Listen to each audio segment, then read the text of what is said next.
નમસ્કાર દર્શક મિત્રો, ગુજરાત ડિવિઝન ન્યૂઝમાં આપનું હાર્દિક સ્વાગત છે। સમાચાર મોડાસાની કિડ્સ કેર હોસ્પિટલની બેદરકારીથી ગરીબ ઠાકોર સમાજની દીકરીનું દુઃખદ અવસાન। મોડાસા શહેરમાં આવેલી કિડ્સ કેર હોસ્પિટલની ગંભીર બેદરકારીના કારણે ગરીબ ઠાકોર સમાજની એક નાની દીકરીનું દુઃખદ મૃત્યુ થતાં સમગ્ર વિસ્તારમાં રોષ અને શોકની લાગણી ફેલાઈ ગઈ છે। પીડિત પરિવારના જણાવ્યા મુજબ દીકરીને સામાન્ય તકલીફો માટે હોસ્પિટલમાં દાખલ કરવામાં આવી હતી, પરંતુ યોગ્ય સારવાર ન મળી, સમયસર નિદાન ન કરવું અને ડૉક્ટરની બેદરકારીના કારણે તેની હાલત ગંભીર બની અને તેનું મૃત્યુ થયું।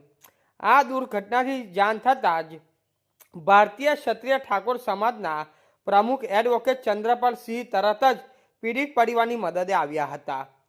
તેમણે પરિવારને સાંત્વના આપી અને સમગ્ર ઘટનાની નિષ્ફળ તપાસ થાય તે માટે કાયદેસરની કાર્યવાહી કરવાની ખાતરી આપી હતી।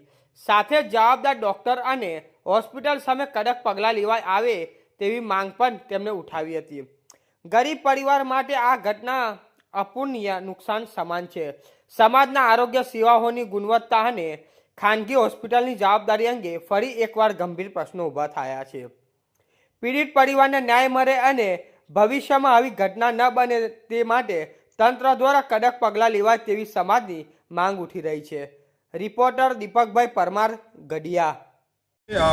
મોડાસા ખાતે આવેલ કિડ્સ કેર હોસ્પિટલના જે ડૉક્ટર છે એ ડૉક્ટરની બેદરકારીથી ઝાલોદરના એક ગરીબ ઠાકોર સમાજની જે માત્ર 45 દિવસની જે દીકરીનું જે અપમૃત્યુ થયું છે એની બેદરકારીના કારણે, એના અહંકારના કારણે, એના ગુસ્સાના કારણે, જેથી કરીને આજે જે દીકરી હતી, જે દીકરી મરણ જનાર દીકરી છે એના પરિવારને સાથે રાખી અને આજે અરવલ્લીના એસપી સાહેબને એ ડૉક્ટરની બેદરકારી સામે કડક કાર્યવાહી થાય, કડક પોલીસ કાર્યવાહી થાય એ માટે અમે આજે માનનીય એસપી સાહેબને આજરોજ રૂબરૂ મળીને લેખિતમાં ફરિયાદ આપી છે અને આવનારા સમયમાં આ બાબતે ગૃહમંત્રીશ્રીને, આરોગ્ય મંત્રીશ્રીને તેમજ ગુજરાત માનવ અધિકાર આયોગમાં પણ જવાનું થાય, માનનીય હાઈકોર્ટમાં પણ જવાનું થાય તો ચોક્કસથી અમારી જવાની તૈયારી છે।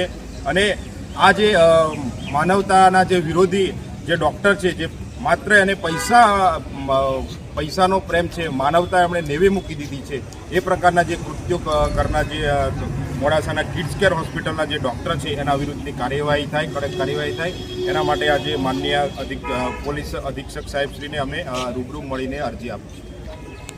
સમાચાર જોવા માટે ગુજરાત ડિવિઝન ન્યૂઝ ચેનલને like, share, subscribe, bell icon press button દબાવવાનું ના ભૂલશો। ધન્યવાદ।